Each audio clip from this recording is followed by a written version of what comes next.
नमस्कार, आप 90 डिग्री देख रहे हैं। हरियाणा में शायद ही कोई ऐसा दिन जाता होगा जब हम और आप ये ना सुनते हों या ये दृश्य आप अपने गांव या शहर में ना देखते हों कि फला व्यक्ति को गोलियों से छलनी कर दिया गया है, मर्डर है वो कर दिया गया है। ये हरियाणा में आज के दिन हमारे जीवन का एक आम हिस्सा सा बन गया लगता है और ऐसा लगता है कि हमें अब आदत सी हो गई है कि इन्हीं सभी घटनाओं के बीच में रहने की। ये हम बिल्कुल भी गलत नहीं कह रहे हैं। जज्जर का सुबाना गांव है। कल वहाँ पर हितेश नाम के युवक की 25 तबातोड़ गोलियां मारकर है वो हत्या कर दी गई। पूरा शरीर छलनी छलनी कर दिया गया और इतनी ज़बरदस्त फायरिंग है हितेश के ऊपर की गई कि शरीर के अंदर से जो मांस के टुकड़े होते हैं फायरिंग के बाद वो तक उस मृतक जो हितेश है उसकी डेड बॉडी के पास हैं वो देखे गए। हालांकि आप तस्वीरों में देख भी पा रहे होंगे, कुछ ब्लर है वो हम कर रहे हैं तस्वीरों को, ये तस्वीरें विचलित कर सकती हैं। दरअसल पूरा मामला ये है कि कल देर शाम को जज्जर का जो सुबाना गांव है, ढाकला जो ओम प्रकाश धनखड़ बीजेपी के जो राष्ट्रीय महासचिव हैं उनके साथ लगता गांव ये सुबाना का पूरा एरिया है। वहाँ पर देर शाम को हितेश अपने घर के बाहर बैठा हुआ था, मोबाइल फ़ोन पर किसी से बातचीत कर रहा था। तभी एक सफ़ेद कलर की बोलेरो गाड़ी वहाँ पर आती है और बताया जा रहा है 3 से 4 युवक उतरते हैं। हितेश कुछ समझ पाता उससे पहले ही एकदम से दनादन फायरिंग है हितेश के ऊपर खोल दी जाती है और घुटने से लेकर चेस्ट तक 25 गोलियां हैं हितेश पर चला दी जाती हैं। मतलब हमलावरों का इरादा साफ था कि हम जिस पर हमला करने वाले हैं वो किसी भी हालात में बचना नहीं चाहिए। 25 राउंड कम नहीं होते हैं।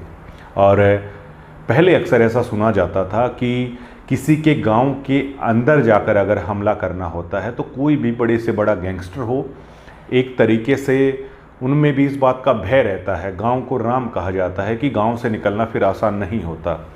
लेकिन आज का समय ऐसा आ गया है, इस कदर हाईटेक वेपन आपके पास है कि आपको इतना कॉन्फिडेंस रहता है कि चाहे आपको गांव में घुसना हो, चाहे किसी के बेशक से घर के अंदर घुसना पड़े, लेकिन आपको कोई भी भय नहीं रहता है क्योंकि आपके पास इतने हाईटेक वेपन है। कुछ ऐसा ही सुबाना में हुआ है, वरना ऐसे आसानी से किसी की हिम्मत नहीं पड़ती किसी गांव के अंदर जाकर और गांव में भी बेहद अंदर तक जाकर इस तरह की वारदात को अंजाम देना और उसके बाद हथियार लहराते हुए वहाँ से सटाक से आराम से वहाँ से निकल जाना। ये घटना वाकई में हैरान करने वाली है, डराने वाली है।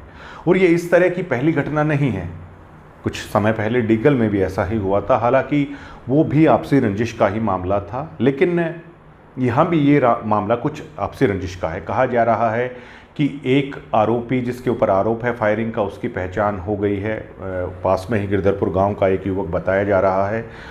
अन्य युवकों की भी तलाश जारी है और मामला आपसी रंजिश से जुड़ा हुआ है वो बताया जा रहा है। जो जज्जर डीसीपी क्राइम है धारणा यादव, उन्होंने मीडिया के साथ जो सबसे पहले जो जानकारी शेयर की है उन्होंने उसमें ये बताया है कि ये आपसी रंजिश का मामला है वो लग रहा है और एक आरोपी जिस पर पुलिस को शक है उसकी पहचान कर ली गई है और उसकी पुलिस तलाश है वो कर रही है।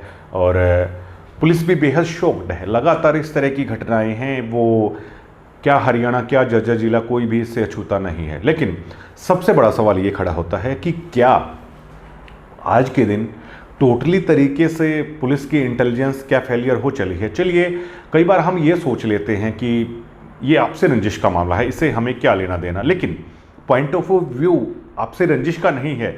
आप इस कदर समझिएगा कि आपसी रंजिश इतना खतरनाक मोड़ ले लेती हैं क्या, जिसमें 25-25 गोलियां गांव के अंदर घुसकर किसी युवक को है वो मारी जाए। देखिए, वो बेहद आसान हो सकता है पुलिस की इंटेलिजेंस उस तक ना पहुंच पाए कि आप कहीं से मात्र कुछ हज़ार रुपए का कोई देसी अवैध हथियार असला आप लाकर छुपाकर रख लेते हैं, बेशक से ना किसी को पता चले। लेकिन अगर आप इतने हाईटेक पिस्टल्स अगर आपके ज़िले में अगर लोग लेकर घूम रहे हैं तो क्या इस नेक्सस का क्या पुलिस इंटेलिजेंस को कुछ पता नहीं होता कि कहाँ से ये नेटवर्क चल रहा है। सैकड़ों गोलियां आखिरकार कहाँ से है, वो क्रिमिनल लेकर आ रहे हैं और इतने हाईटेक वेपन के साथ आज के दिन हरियाणा में हमले हो रहे हैं, ये बहुत चिंता की बात है।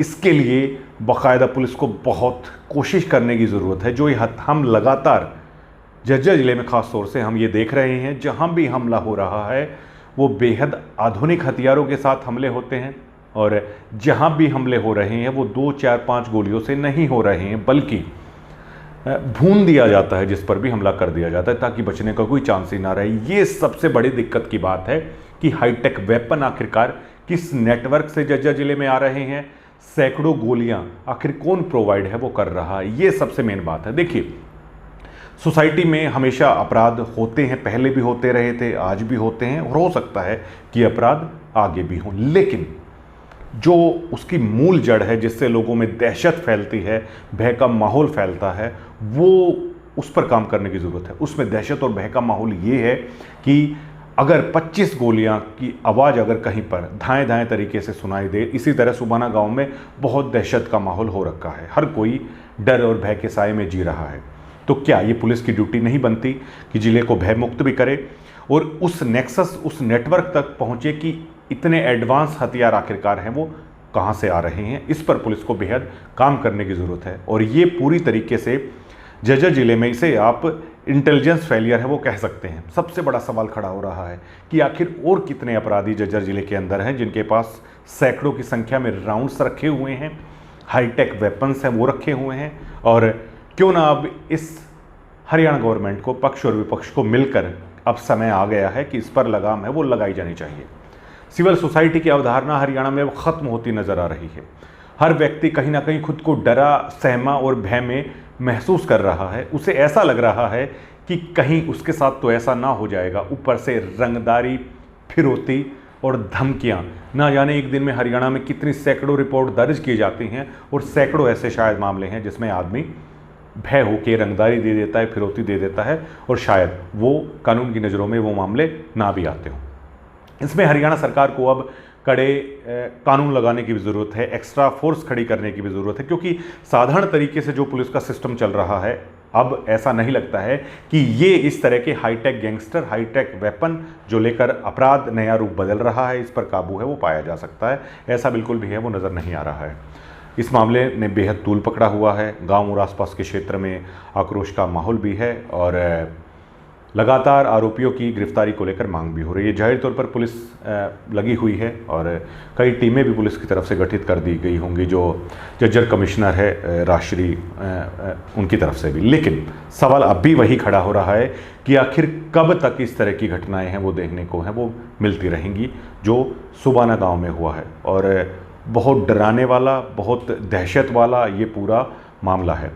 हालांकि अब आने वाला वक्त ही बताएगा जब पुलिस पूरी तरीके से आरोपियों को गिरफ्तार कर लेगी कि आखिर सारा माजरा इसके पीछे क्या था, और उस कॉन्फ्रेंस में पुलिस ये बता पाएगी कि घटना के पीछे की असली सच्चाई ये है। लेकिन कम से कम, चाहे आपसी रंजिश हो, चाहे कुछ भी मामला हो, लेकिन जो हाईटेक वेपन झज्जर जिले के अंदर घूम रहे हैं, सैकड़ों राउंड्स जिनका पता भी नहीं है कि किस किस के पास रखे हुए हैं, ये बेहद चिंता की बात है। और इसको लेकर हमें और आपको भय मुक्त करने के लिए पुलिस आखिरकार क्या कर रही है, सरकार आखिरकार क्या कर रही है, और ये जवाब है अब शायद उन अधिकारियों को भी देना चाहिए, और जो जिम्मेदार गवर्नमेंट के चुने हुए प्रतिनिधि हैं उनको भी देना चाहिए, जो लगातार झज्जर जिले में ऐसा हो रहा है। दोस्तों, 90 डिग्री को कमेंट के माध्यम से आप बताइएगा, जो आए दिन हरियाणा में इस तरह की घटनाएं हो रही हैं, और ख़ास तौर से झज्जर जिले में, जहां पर अब ऐसा लग रहा है कि क्या यहां पर कोई भी सेफ, सुरक्षित नहीं रह गया है, ऐसे में क्या करना चाहिए। शुक्रिया।